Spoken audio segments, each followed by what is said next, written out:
नमस्कार बच्चों। आज हम राजस्थान के एक महत्वपूर्ण कवि ऋतुराज की कविता पढ़ेंगे। और ऋतुराज की कविता जो है वो बड़ी ही व्यावहारिक और जो हमारे सामाजिक यथार्थ को लेकर के लिखी गई कविता है।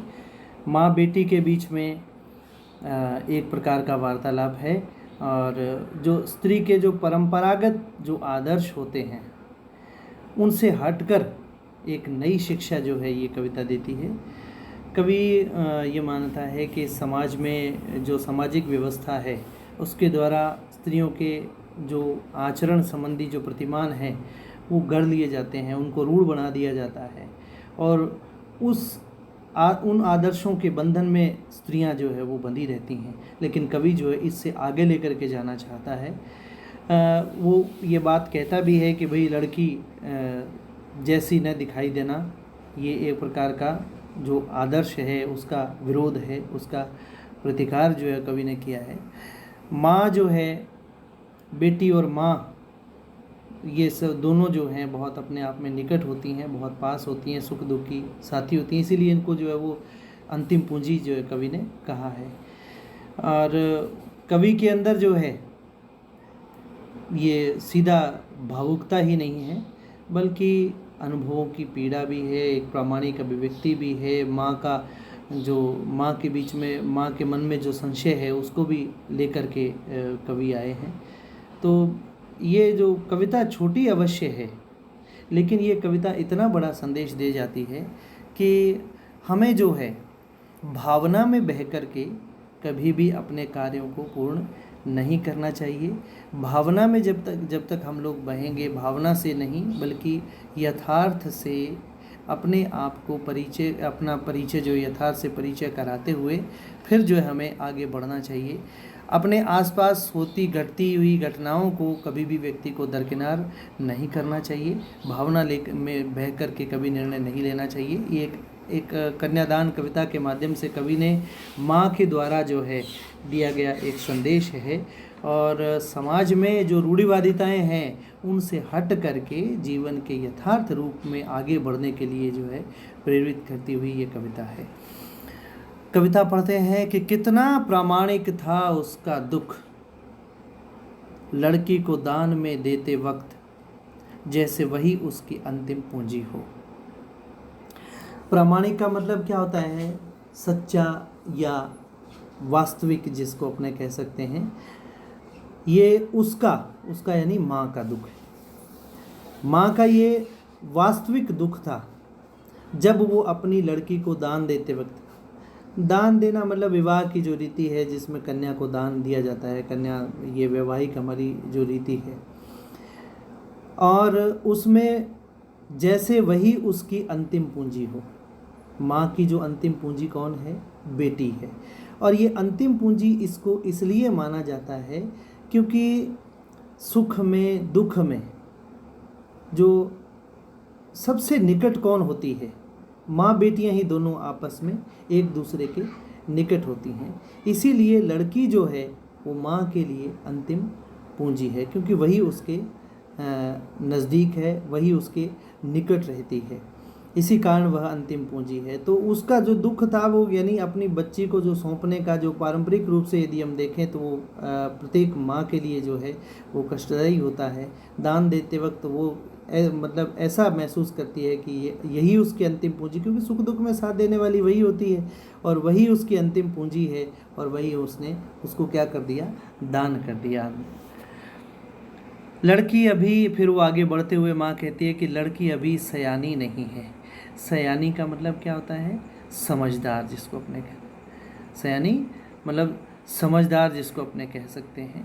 लड़की अभी सयानी नहीं है क्योंकि लड़की जो है अभी बच्ची है या मतलब अभी सामाजिक ताने बाने को समझ नहीं पाई है, और क्योंकि उसका जो व्यक्तित्व है वो सरल है, उसमें भोलापन है, उसको जो है वो सुख का आभास तो होता है क्योंकि वो अपने पति के घर जा रही है, वो प्रेम से रहना, विवाह के बारे में सोच करके वो प्रसन्न तो रहती है, यानी उसे सुख का आभास तो है। आभास का मतलब अनुमान, उसको सुख का अनुमान तो है, लेकिन दुख बांचना नहीं आता है। बाँचने का मतलब होता है समझ पाना या पढ़ना, जिसको अपने कह सकते हैं।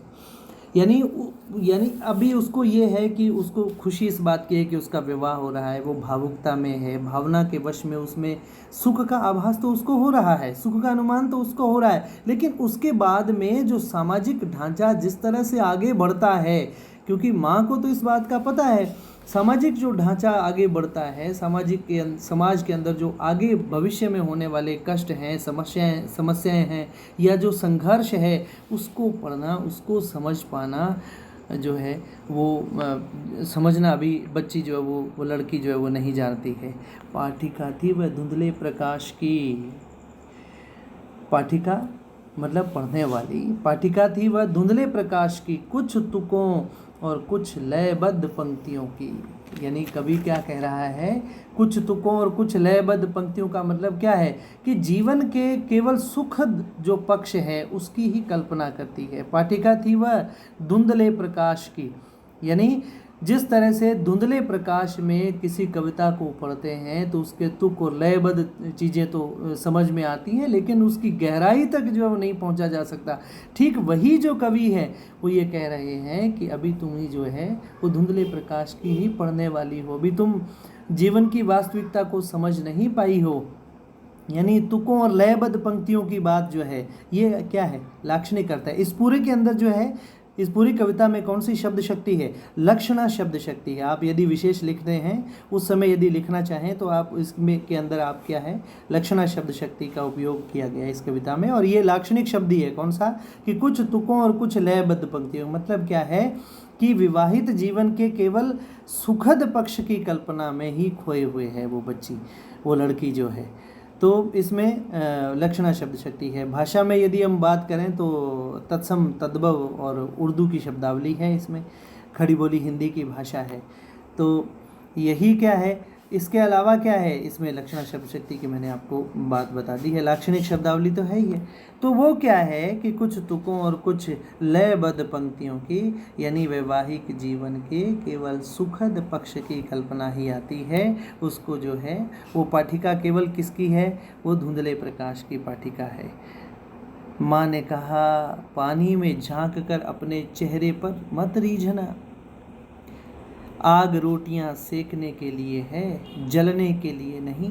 वस्त्र और आभूषण शाब्दिक भ्रमों की तरह बंधन है स्त्री जीवन के। यहाँ पर जो है कवि ने यथार्थ लेकर के आया है, कवि यथार्थवादी बात कही है उन्होंने कि भावना में बहना नहीं है आपको। क्या कह रही है कि भावना में अपने आप को नहीं बहना है। और यानी माँ ने क्या कहा, माँ ने कहा कि पानी में झांक कर अपने चेहरे पर मत रीझना। रीझने का मतलब होता है मुग्ध होना या प्रसन्न होना, कि अपनी सुंदरता पर कभी भी मुग्ध नहीं होना है।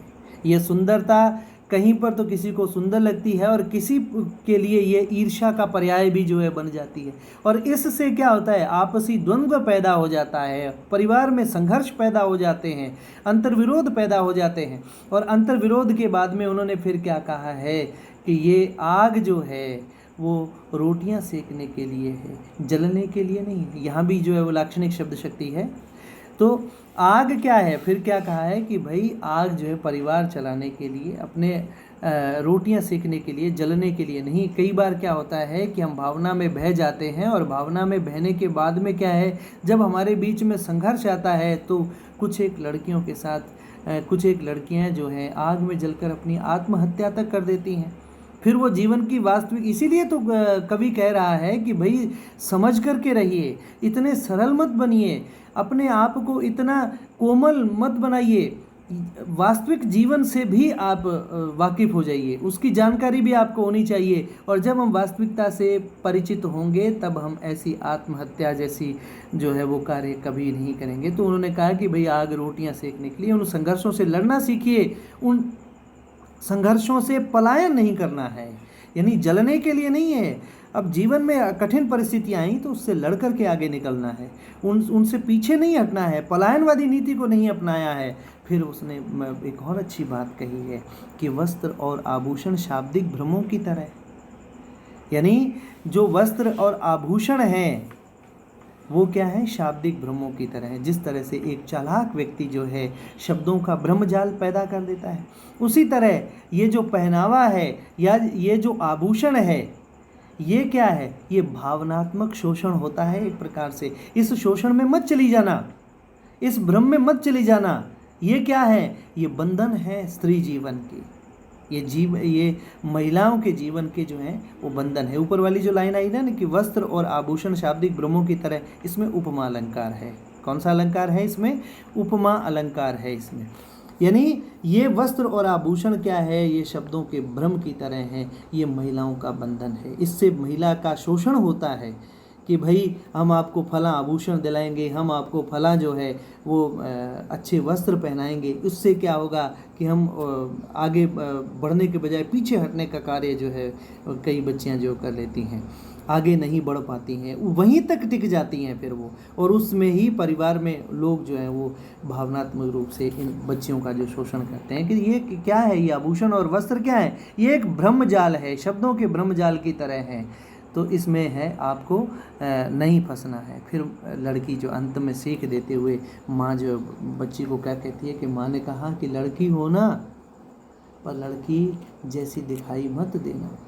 यानी कि तुम लड़की है, ये तो क्या है, प्राकृतिक प्रचलन है कि ये प्रकृति की देन है, तू लड़की तो है ही, लेकिन लड़की जैसे गुणों को प्राप्त नहीं करना है। यानी इसमें क्या है ना कि लड़की होना पर लड़की जैसी दिखाई मत देना। यहाँ पर विरोधाभास अलंकार है। यहाँ पर कौन सा अलंकार है, विरोधाभास अलंकार है कि भाई तुम एक तरफ तो क्या कह रहे हैं कि लड़की होना पर लड़की जैसी दिखाई मत देना, लेकिन लड़की तो लड़की जैसी ही दिखाई देगी ना। परंतु कवि यहाँ क्या कह रहा है, विरोध का आभास क्या कह रहा है, विरोधाभास ये है, कवि ये कह रहा है कि भाई लड़की होना, लेकिन जो परंपरागत लड़कियों की जो परंपराएं हैं उन परंपराओं को नहीं अपनाना है। अपना जो है अपनी सहनशीलता को आगे नहीं बढ़ाना है। सहनशीलता तो रखनी ही है, लेकिन सहनशीलता के साथ स्वाभिमान को मत भुला देना, अपने स्वाभिमान से मत हट जाना। परंपरा को भी अपनाओ, लेकिन अपने स्वाभिमान से कभी भी समझौता मत करो। और ये परंपराएं जो हैं कई बार क्या होती हैं, ये रूढ़िवादिताएं जो हैं वो कई बार क्या होती हैं कि व्यक्ति को पीछे हटने के लिए मजबूर कर देती हैं। और कवि कहता है कि आपको इससे पीछे नहीं हटना है, इससे आगे तक आपको जाना है। इसीलिए वो कहते हैं कि लड़की तो दिखाई देना, लेकिन लड़की जैसी दिखाई, मतलब वो भोलापन है, वो अव्यावहारिकता है, वो परिस्थितियों को ना पढ़ने की समझ है। ऐसा आपको नहीं होना है, कोमल नहीं होना है, कमज़ोर नहीं होना है, कठोर परिस्थितियों का सामना करने के लिए तैयार रहना है, अपने स्वाभिमान से कभी भी समझौता नहीं करना है। तो ये आपकी कविता पूर्ण होती है। शुक्रिया।